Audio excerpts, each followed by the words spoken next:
Hello दोस्तों, स्वागत है आप सभी का टू द पॉइंट में। आज के इस वीडियो में हम ऑस्ट्रेलिया ग्रुप के बारे में जानने की कोशिश करेंगे।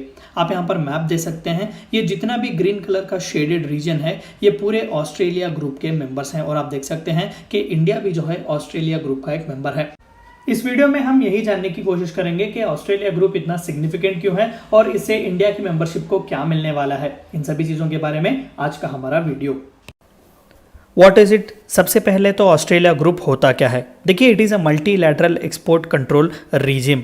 हमने पिछले वीडियोस में भी देखा कि एक इंटरनेशनल मल्टीलैटरल एक्सपोर्ट रीजिम है जिसमें 4 ऑर्गेनाइजेशंस हैं या फिर 4 अग्रीमेंट्स या इंटरनेशनल ट्रीटीज़ हैं।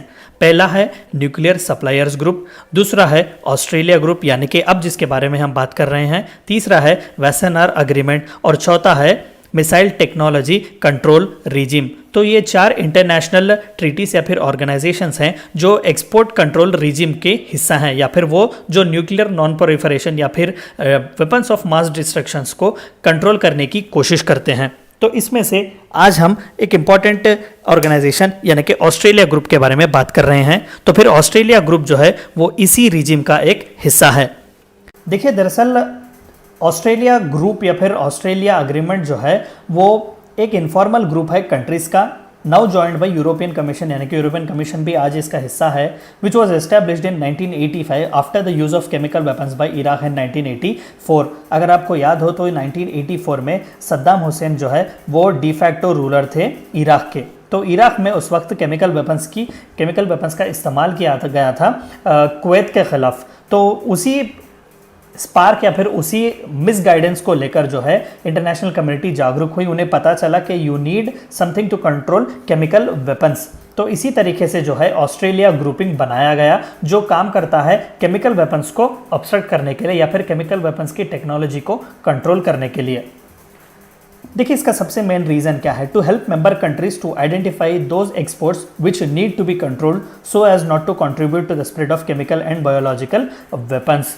तो देखिए, हमने पहले भी देखा कि न्यूक्लियर सप्लायर्स ग्रुप जो है वो न्यूक्लियर प्रोलिफरेशन को रोकता है। वेसेनार अरेंजमेंट या फिर वेसेनार अग्रीमेंट जो है वो आर्म्स एंड एम्यूनेशंस, जो कन्वेंशनल आर्म्स एंड एम्यूनेशंस होते हैं उसे कंट्रोल करता है। MTCR जो है वो मिसाइल टेक्नोलॉजी को कंट्रोल करता है और ऑस्ट्रेलिया ग्रुप जो है वो केमिकल एंड बायोलॉजिकल वेपन्स को कंट्रोल करता है। केमिकल वेपन्स और बायोलॉजिकल वेपन्स जो है वो भी वेपन्स ऑफ मास डिस्ट्रक्शंस हैं, लेकिन वो इनडायरेक्टली काम करते हैं। अभी हाल ही में अगर न्यूज़ रिपोर्ट्स आपने देखी होगी तो चाइना पर जो है कोरोना वायरस को लेकर एक बहुत ही बवाल मचाया गया कि कोरोना वायरस जो है वो दरअसल एक बायोलॉजिकल वेपन है जो चाइना ने इस्तेमाल किया था USA के ख़िलाफ़। इसमें कितनी सच्चाई है कोई जानता नहीं है, लेकिन ये एक एप्ट एग्जाम्पल है कि केमिकल और बायोलॉजिकल वेपन्स जो है वो एक मास डिस्ट्रक्शन का जरिया बन सकते हैं। Something about Australia group. तो ऑस्ट्रेलिया ग्रुप के बारे में तो थोड़ा जानना पड़ेगा। देखिए, the group initially consisting of 15 members held its first meeting in Brussels, Belgium in सितंबर 1989। 1984 में इराक ने सबसे पहली बार केमिकल वेपन्स का इस्तेमाल किया।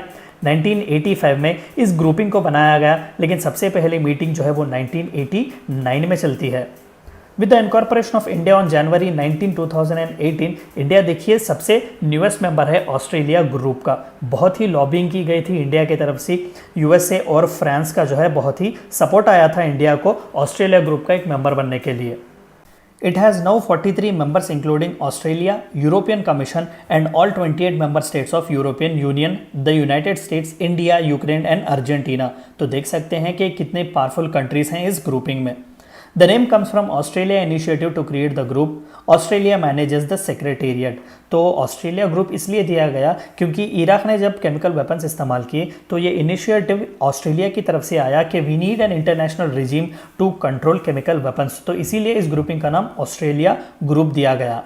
The initial members of the group had different assessments of which chemical precursor should be subject to export control, यानी कि अलग अलग कंट्रीज़ के जो है अलग अलग पर्सपेक्टिव्स थे केमिकल वेपन्स के प्रोलिफरेशन को रोकाने के लिए लेकर। Later adherents initially had no such control. बिल्कुल। Today members of the group maintain export controls on a uniform list of 54 compounds including several that are not prohibited for export under Chemical Weapons Convention but can be used in manufacture of chemical weapons। तो पहले जो है countries के बीच एक विवाद था कि आखिरकार हम कौन से वो केमिकल्स हैं जिन्हें वेपन्स ऑफ मास डिस्ट्रक्शन बनाने में इस्तेमाल कर सकते हैं, या फिर वो कौन से केमिकल्स हैं जिसका इस्तेमाल जो है प्रोहिबिट करना चाहिए। तो हर कंट्री की अपनी एक राय थी, लेकिन यूनानिमसली जो है 54 कंपाउंड्स यानी कि 54 अलग अलग केमिकल्स जो हैं उन्होंने सेलेक्ट किए और कहा कि दिस शैल बी बैंड। और इस 54 केमिकल लिस्ट की जो खासियत यह है कि उसमें से कई ऐसे केमिकल्स हैं जो केमिकल वेपन कन्वेंशन का भी हिस्सा नहीं है। तो केमिकल वेपन कन्वेंशन भी एक इंटरनेशनल ट्रीटी है जो कहता है या फिर जो बैन करता है केमिकल वेपन्स को। जितने भी केमिकल वेपन्स के स्टॉकपिल्स हैं दुनिया भर में ये इसे डिस्ट्रॉय करने की कोशिश करता है। Delegations representing the members meet every year in Paris, France.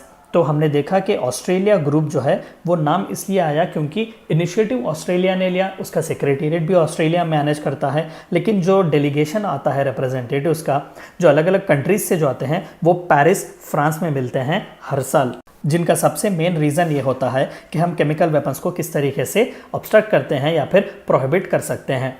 देखिए एक छोटी सी बात इससे पहले कि हम वीडियो ख़त्म कर सकें, हम जब बात करते हैं NSG यानी कि न्यूक्लियर सप्लायर्स ग्रुप की, या फिर वेसेनार अरेंजमेंट या अग्रीमेंट की, या फिर ऑस्ट्रेलिया ग्रुप की, या फिर मिसाइल टेक्नोलॉजी कंट्रोल रीजिम की, देखिए ये सभी जो है वो एक सबसे इम्पॉर्टेंट बेसिस पर हैं और वो है ह्यूमैनिटेरियन बेसिस। ठीक है, इन सभी ग्रुपिंग्स का सबसे अहम हिस्सा या फिर सबसे अहम मोटो है कि इंसानों को किसी प्रकार का हार्म ना पहुँचे।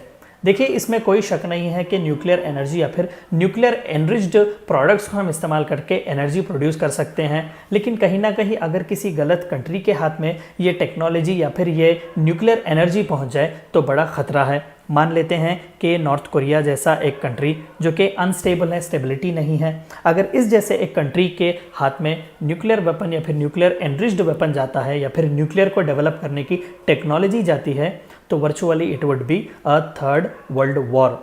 तो पूरी दुनिया जो है वो लॉबी करती है, अलग अलग कंट्रीज़ जो है वो इनिशिएटिव्स लेते हैं कि किस तरीके से हम वेपन्स ऑफ मास डिस्ट्रक्शंस को बंद कर सकते हैं, ह्यूमैनिटी को प्रोटेक्ट कर सकते हैं। तो ये थी चंद बातें आपको जाननी थी ऑस्ट्रेलिया ग्रुप के बारे में। Thank you for watching my video.